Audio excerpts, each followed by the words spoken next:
Salut à tous, aujourd'hui épisode numéro 920 de l'After Zap Image. On va débuter avec les résultats complets de cette 24e journée de Ligue 1, la victoire de Brest qui renoue enfin avec le succès. Les Brestois qui restaient sur 5 matchs consécutifs sans la moindre victoire. Hier, ils se sont imposés 2-1 face à Bordeaux après avoir été menés 1-0 jusqu'à la 80e minute de jeu. Victoire aussi pour Montpellier qui renoue avec le succès à domicile. Montpellier qui était pourtant mené 1-0 à la mi-temps hier par Dijon a renversé la situation en seconde mi-temps en inscrivant 4 buts. Victoire 4-2 des Montpelliérains et non pas 4-1 comme c'est inscrit sur cette photo. Une belle bouffée d'oxygène évidemment pour les hommes de Der Zakarian qui nous ont montré de belles choses hier en seconde mi-temps. Montpellier n'avait plus gagné à la Mousson depuis quasiment 3 mois. On peut aussi parler de la victoire de l'OGC Nice qui s'impose 3-0 avec une prestation aboutie des Aiglons hier et surtout un clean sheet pour l'OGC Nice. C'est quand même assez rare cette année de voir l'OGC Nice terminer un match sans encaisser de but. C'est chose faite hier pour les Aiglons. Ensuite, victoire aussi pour Saint-Etienne qui s'impose face à Metz 1-0. Monaco qui continue son parcours sans faute. Les hommes de Niko Kovac s'imposent hier 4-3 du côté de Nîmes. Un début d'année 2021 qui est quand même extraordinaire pour l'AS Monaco qui est absolument inarrêtable en ce moment. À 17h, le leader lillois est allé s'imposer 2-0 du côté de Nantes. Et puis à 21h, le classico entre l'Olympique de Marseille et le Paris Saint-Germain. C'est Paris qui réalise la bonne opération. Le PSG s'impose 2-0 du côté du Vélodrome grâce à un but de Kylian Mbappé en début de match au bout de 9 minutes de jeu. À la suite d'un corner marseillais, le PSG est parti très rapidement en contre-attaque. Cette contre-attaque elle a été rondement menée et c'est Kylian Mbappé qui va finir. Et puis un quart d'heure plus tard, à la 25e, c'est Mauro Icardi qui marque le deuxième but parisien d'une tête renversée en arrière qui vient lober Steve Mandanda qui est resté bouche bée, Steve Mandanda, et il n'a pas pu bouger sur cet éclair de génie de Icardi parce qu'il n'y a qu'une solution pour marquer ce but, c'est cette tête qui part en arrière et Icardi l'a fait. Et le geste est parfaitement exécuté. Cette tête, elle a laissé le défenseur marseillais et Steve Mandanda sur place. Ils n'ont absolument rien pu faire devant le geste de Mauro Icardi. Paris qui s'impose 2-0 avec 2 tirs cadrés hier pour les Parisiens. Les 2 tirs cadrés ont terminé au fond du but. Marseille a tenté hier l'OM qui termine avec plus de tirs que le PSG, même plus de tirs cadrés. Mais par contre, voilà, c'est trop peu dangereux pour l'Olympique de Marseille. Hier, Valère Germain, on ne l'a quasiment pas trouvé et il n'a pas pu s'exprimer sur le front de l'attaque. Peut-être que si l'OM avait pu compter sur Arkadiusz Milik hier, ce match aurait été quand même un petit peu plus intéressant parce que je pense qu'Arkadiusz Milik aurait quand même beaucoup plus pesé que Valère Germain sur la défense marseillaise. Une statistique assez sympa sur Kylian Mbappé qui a marqué hier un but sur une contre-attaque du Paris Saint-Germain. C'est déjà le 21e but inscrit par Mbappé sur contre-attaque depuis ses débuts avec le PSG en Ligue 1, donc depuis 2017-2018, 21e but inscrit sur contre-attaque, c'est 10 de plus que tout autre joueur des 5 grands championnats. On le sait tous, la qualité première de Kylian Mbappé, c'est sa vitesse, c'est de profiter des espaces laissés dans une défense. Hier, c'était totalement le cas en début de match après ce corner marseillais.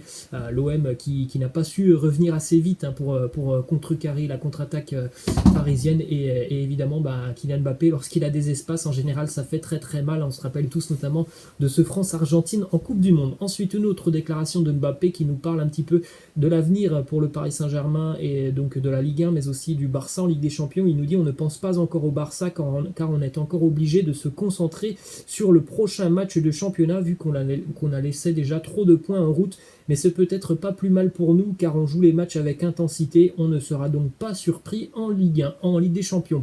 Voilà ce qui peut être une bonne chose pour le PSG parce qu'en général depuis quelques années, lorsque les huitièmes de finale ou les quarts de finale de la Ligue des Champions arrivent pour le PSG, en général le PSG a une quinzaine de points d'avance en Ligue 1 et ils ne sont pas forcément à 100% sur leur match en Ligue 1. C'est pas le cas cette année puisque on sait que voilà, il y a Paris qui a laissé beaucoup de points en route et surtout on a Lille et Lyon qui font quand même un parcours exceptionnel. Donc le PSG doit jouer ses matchs à 100% et doit être intraitable pour pouvoir toujours évidemment prétendre au titre en Ligue 1. Donc c'est une bonne chose aussi pour l'avenir et la Ligue des Champions puisque le PSG doit jouer à 100% ses matchs en Ligue 1. Ensuite, une autre déclaration de Mbappé qui nous parle de la prolongation de contrat de Neymar. Il nous dit qu'un joueur comme Neymar veuille rester au PSG. C'est une super nouvelle pour nous. J'espère qu'il va pouvoir écrire l'histoire du club de longues années. Lui et le club le mérite. On continue avec cette belle image dans le vestiaire parisien, Mauricio Pochettino qui fait une accolade chaleureuse à Kylian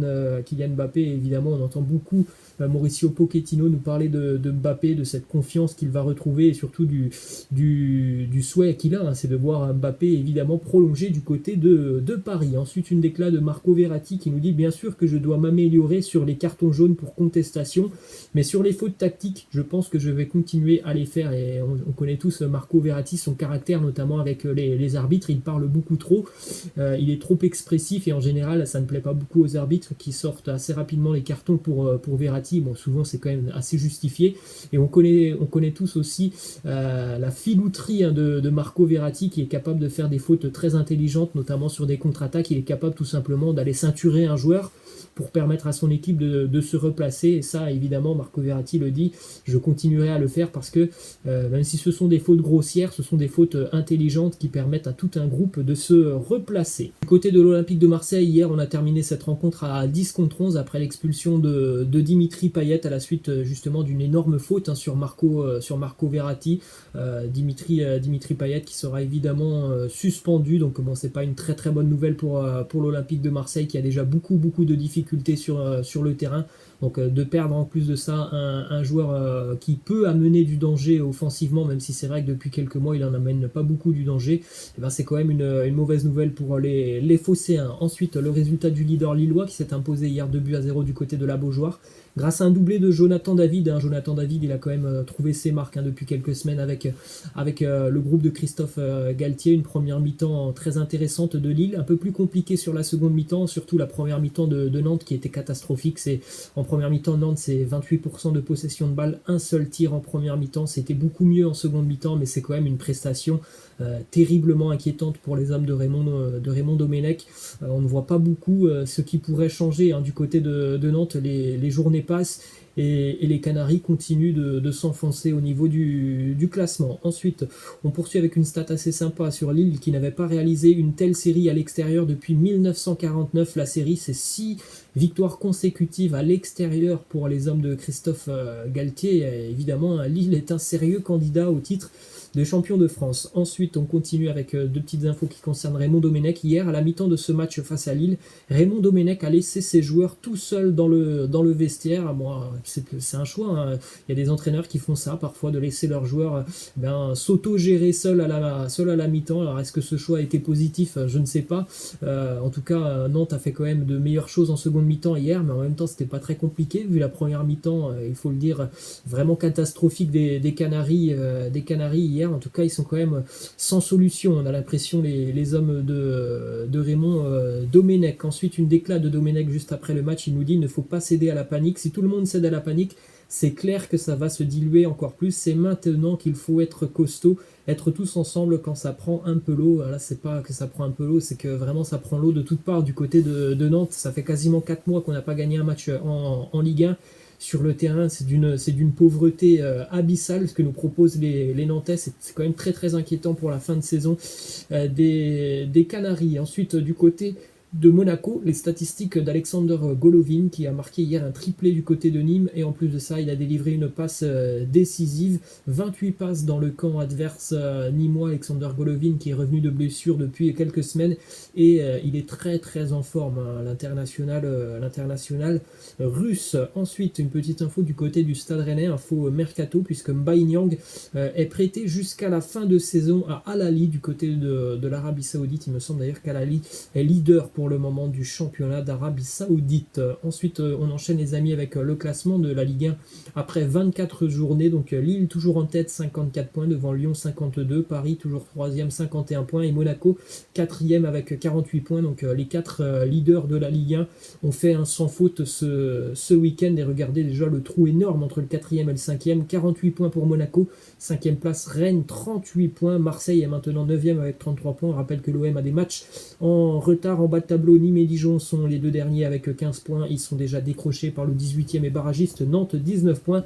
et les Nantais qui commencent à voir Lorient prendre un petit peu le large, 3 points d'avance pour les Lorientais, 17e et premier non relégable. Ensuite on continue avec Téléfoot la chaîne, c'est officiellement terminé, hein, on en avait parlé la semaine dernière, c'était donc le dernier match hier diffusé sur Téléfoot, c'était ce classico entre le Paris Saint-Germain et l'Olympique de Marseille. Donc bravo quand même à tous les journalistes et consultants de Téléfoot qui depuis quelques semaines savaient que ça allait se terminer, ils ont été très pros jusqu'à la fin de cette aventure, et j'espère pourquoi pas qu'on pourra revoir notamment Christophe Jallet et Benjamin Nivet sur une chaîne hein, dans les prochains mois, parce que j'aimais beaucoup leurs analyses et notamment leurs commentaires tactiques à chaque fois sur Téléfoot. Ensuite on continue avec une petite info Coupe de France, hein, puisque ce week-end on jouait en Coupe de France, une petite info qui concerne le club de Louan-Cuiseaux.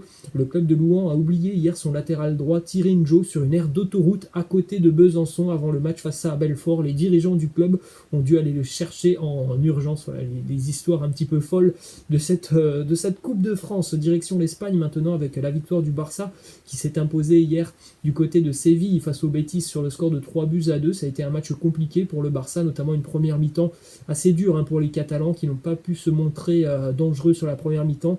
Un peu plus intéressant en seconde mi-temps, notamment parce que Léo Messi est entré en cours de jeu en seconde mi-temps et qu'il a totalement changé la physionomie de ce match. Donc buteur Léo Messi, un but aussi pour Trincao en toute fin de match, il est magnifique hein, d'ailleurs le but de Trincao sur un service encore une fois de Léo Messi, et c'est Torres qui a marqué contre son camp alors que Griezmann avait raté quasiment un immanquable hein, pour le Barça. En tout cas une nouvelle victoire à l'extérieur pour les Catalans, et ils ont vraiment fait preuve encore une fois d'un caractère irréprochable hier les Barcelonais pour pouvoir renverser cette situation du côté de Séville. On regarde ce qu'a fait Léo Messi notamment sur cette seconde mi-temps hier, il est entré en jeu à la 57e minute alors que le Barça était mené 1-0. Très rapidement Léo Messi a égalisé, et puis après il a aussi été déterminant sur le second but du Barça et aussi déterminant sur le troisième but de Trincao, donc un homme qui a totalement changé le cours de ce match. Une déclaration de Ronald Koeman sur Ousmane Dembélé, il nous dit il s'est beaucoup amélioré physiquement et il encaisse le rythme des matchs, il est super